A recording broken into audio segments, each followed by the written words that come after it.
नहीं, हनुमान जयंती तो हर साल बड़ी उत्साह के साथ पूरे जोश में हम लोग सब मनाते हैं। पूरे भारत में, पूरे देश में, पूरे राज्य में मनाते हैं। पर हनुमान चालीसा पढ़ने से जो पहले के मुख्यमंत्री उद्धव ठाकरे जी है, उन्होंने हनुमान चालीसा का जिस तरह से विरोध किया और हनुमान चालीसा पढ़ने पे सांसद नवनीत राणा और मुझे जो जेल में डाला, तो मुझे लगता है कि राज्य के पूर्व मुख्यमंत्री उद्धव जी ठाकरे, इन्होंने बजरंगबली जी का, श्री राम भगवान का बार बार अवमान किया, बार बार हनुमान चालीसा का विरोध करके ये दर्शा दिया कि बाला साहब जाने के बाद पूरी तरह से हिंदुत्व विचारों को उद्धव ठाकरे भूल गए और महाविकास आघाड़ी की पूरी परछाई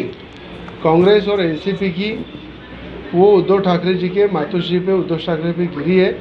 जिस तरह से किसानों तकलीफ में थे, बेरोजगारी बढ़ रही थी, यहाँ पे कोरोना का हाहाकार मचा हुआ था और उद्धव ठाकरे मुख्यमंत्री रहने के बाद मातोश्री से बाहर नहीं निकल रहे थे। सभी जनता से उन्होंने संपर्क तोड़ दिया था और मंत्रालय में भी एक एक साल वो आते नहीं थे। इसलिए महाराष्ट्र की जनता त्रस्त थी।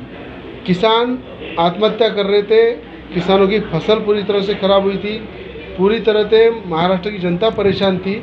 और एक विधायक के नाते और एमपी के नाते जब हम बार बार उनसे संपर्क कर रहे थे, तो किसी भी संपर्क का उत्तर एक एक दो दो साल तक मिल नहीं रहा था।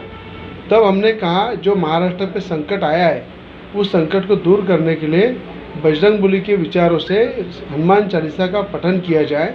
और जब मुंबई हम हनुमान चालीसा पढ़ने के लिए, हनुमान चालीसा पढ़ने का हमने संकल्प किया कि महाराष्ट्र का संकट दूर होना चाहिए, कहीं ना कहीं उद्धव ठाकरे जी को शक्ति मिलना चाहिए और उस शक्ति से वो महाराष्ट्र की उन्नति के लिए काम करेंगे, ऐसी हमने उनसे प्रार्थना की। तभी उन्होंने हमें मुंबई के घर में होम डिटेन किया, पुलिसों का पूरा ताफा भेज के हमको वहाँ पे अरेस्ट किया, हनुमान चालीसा का विरोध किया। कई शिवसेना के, उद्धव ठाकरे के गुंडे जो है हमारे घर पे भेजे, पथराव किया। वहाँ पे मुख्यमंत्री होने के बाद उन्होंने पूरी कायदा सुव्यवस्था वहाँ पे बिगाड़ी। पूरी कायदा सुव्यवस्था बिगाड़ के हनुमान चालीसा का तीव्र उद्धव ठाकरे जी ने जब विरोध किया,